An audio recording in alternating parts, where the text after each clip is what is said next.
Alright, hello everybody and welcome to Rimworld. This is going to be a naked brutality solo survival series with one person where we're going to try to survive as long as we can and really try to follow the story of this one pawn as they try to survive on this lonely Rimworld. Alright, at this point I'm switching to about a half post commentary, half live commentary. Here we see I'm just going through the options of my world. Here's all my mods if you want to pause and look at them. And then we had to get to the process of picking a spot. Alright, and this is the spot that we're going to be settling on right here. Just a little desert oasis. It's got slate and sandstone, average temperature 36. Growing period 20 to 60. Here we go. And prepare carefully here. We're going to load the character. His name is Luke Martin. Video gamer. He's got a passion in everything. 3 in everything. Not a bad character. Honestly, pretty alright character. But as it is the only one that we'll have, starting with nothing, it's not too overpowered. Here we go. This is what our map's looking like. This is it. We've got a few mountains around. A little bit of fertility area. It's 50 degrees outside. It's the summertime. Here is Luke. Alright. Now, the first order of business is probably going to be deciding where we want to set up. Now, there's a couple of steam geysers scattered around. This one's pretty close here. And this building here looks not too bad. So what I'm going to do, I think, is we're going to deconstruct this stuff.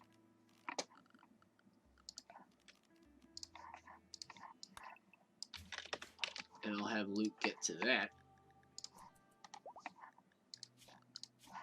quickly here. While we just get him moving. And at this point, Luke got to work. I had him cut down a few trees, and I even designated a new stockpile zone.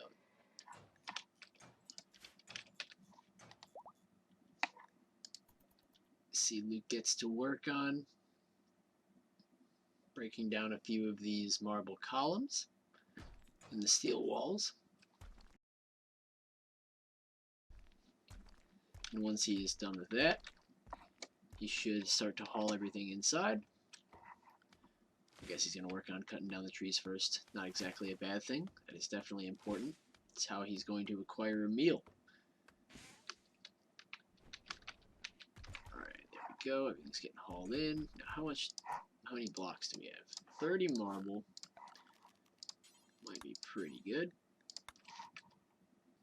I'd quickly lay down the blueprints for the new walls, and Luke would get to work laying down the foundations immediately. Now, he's going to need a crafting spot so he can make a short bow.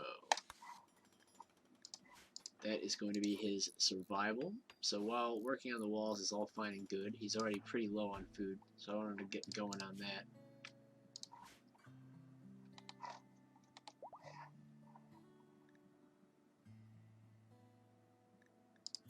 Making up that short bow here. See how it comes out. Alright, it's a poor short bow, but that's not so bad. I want him to pick it up, equip it. Now we need to look for some wildlife.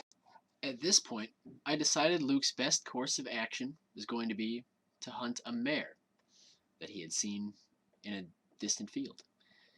He didn't have anything to eat, and he had just made this bow, and he figured it was time to put it to good use. And he got out there and started shooting. Want to seek revenge. After each shot, it's got a 10% chance of attacking us, which wouldn't be good. Hopefully we don't hit that lion. If we hit that lion, it's probably going to come after us, and that'll be the end.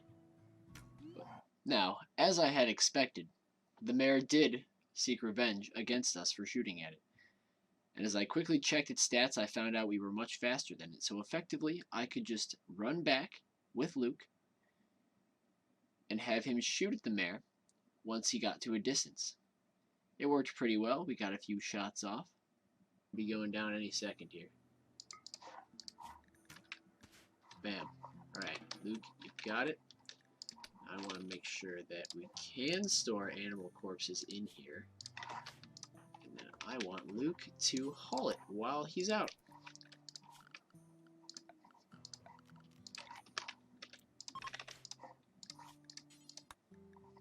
Alright, there we go.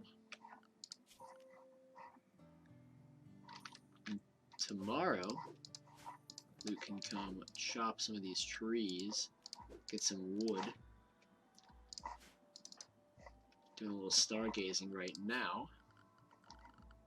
One thing he's definitely going to want here is going to be a horseshoe pin, so he has something to do to spend while he spends all of his hours out here. He's pretty bored.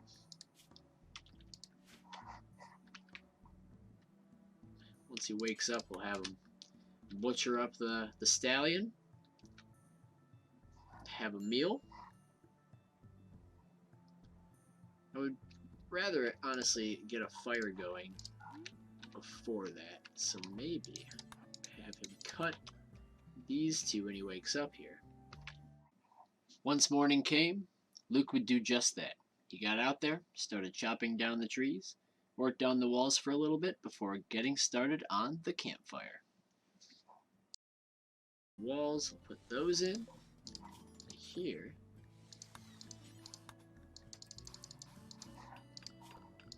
can put down a little stockpile zone. Stop following Luke. Down a little stockpile zone for meals. Priority preferred. So all meals should go there. He's making up a few here. Doing pretty well. Have him clean up real quick before he continues.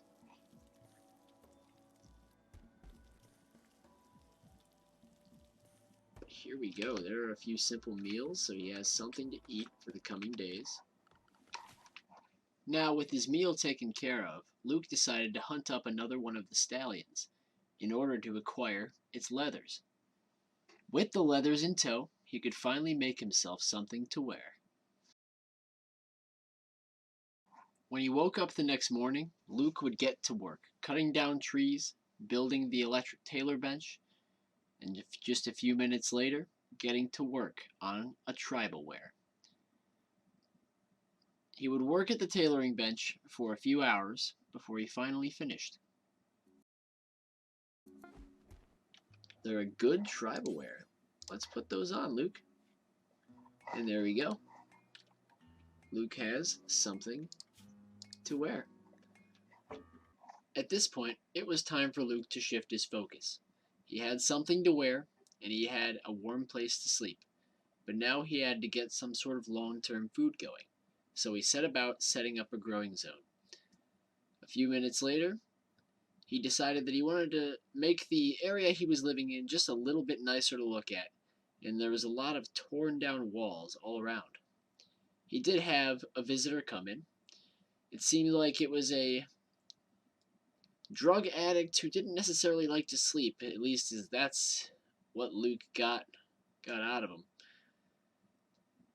But they didn't share many words as Luke was really busy working on his walls, making them something that he actually didn't mind looking at, into a place that he could stay for a long time in comfort. But things were going to get interesting on the Rim, because just a few hours after he had begun working on beautifying his walls, now we have got a quest here. The Anxious Dame.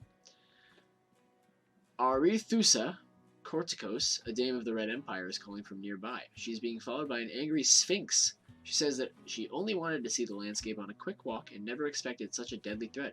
She wants to keep us safe at Colony for a few hours until her shuttle can come pick her up. She promises not to be offended by our body odors or lack of manners. Alright. I'm going to accept this quest with Luke. And we'll see here, Arethusa has joined us temporarily. So we're going to have Arethusa help us with any work that she can, while we look out for this angry Sphinx cat here. Don't want that thing to get too close. Alright, it's getting up toward the colony here, so I want to put both of these guys on alert, have Luke come outside, get ready to help.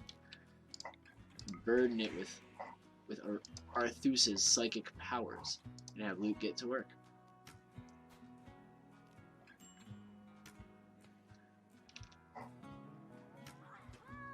And with one shot, the feline was taken down.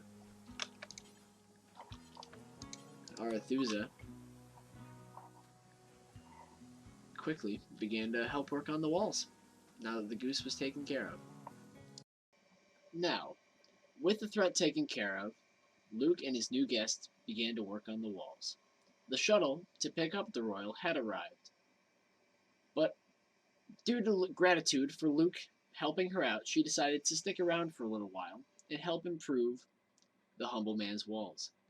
And Luke even decided maybe it was time to put in a proper floor. Eventually here, Luke will get around to building it. Right now I'm going to have our guests cut down a few trees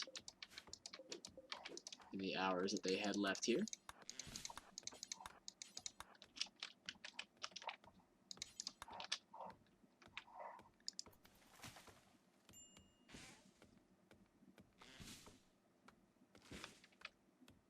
And once Arethusa was done chopping the wood, it was off. Or she was off, in fact. And now, Luke has become the Yeoman of this patch of desert. So that's exciting. But what he does get with that is a psychic amplifier, which he can use to learn Pain Block, which is honestly not one of the best ones. It allows you to work despite being in pain, otherwise being downed.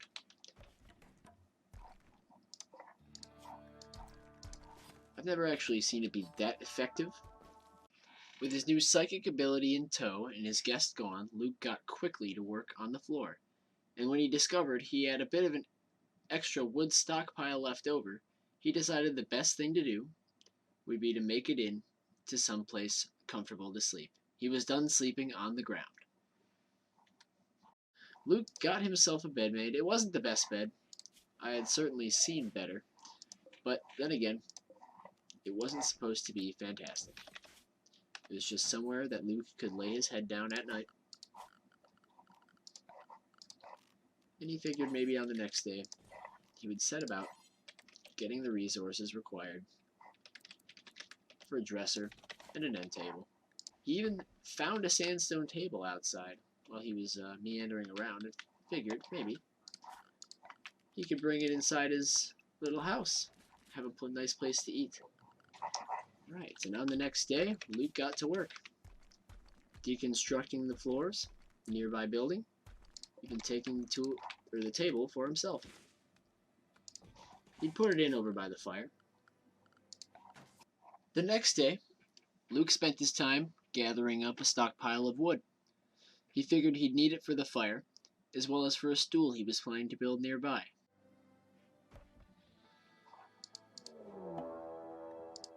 But as Luke was preparing to finish up his dresser, he was raided by a Yava who had an axe and a hood, and that is all. A 46-year-old cherished portrait artist. Now, Luke was certainly concerned about the assailant, but figured they looked like they were waiting. So he had time to get his furniture made up. It's not every day you have enough time to finish up your bedroom while being marauded by a naked woman with an axe. Luke would remember the 7th of Jugust. And his bedroom was still, he would have considered it awful. But there were many things to consider with the bedroom, and he felt like it was the closest thing he had to home out here.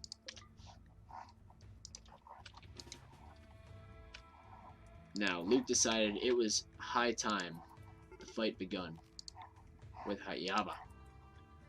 So he got out there and got ready to fire.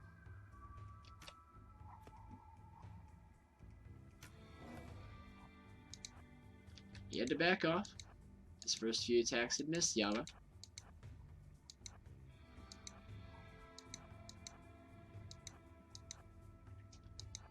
He'd have to take evasive maneuvers. It seemed she was quick, and he didn't have a melee weapon to use.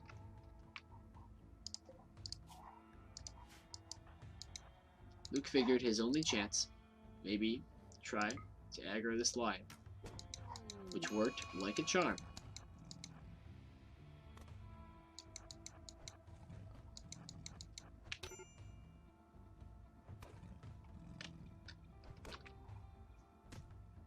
But unfortunately, the lion decided to turn on Luke, rather than Yaba.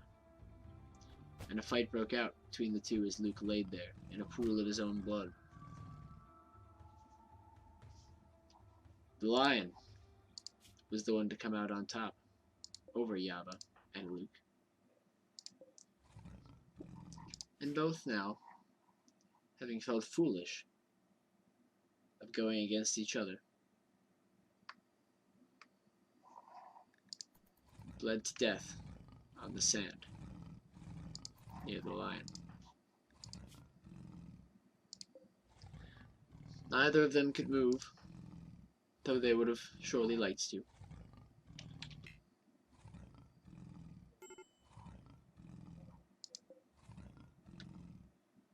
And Luke held Yaba's hand as she bled out next to him,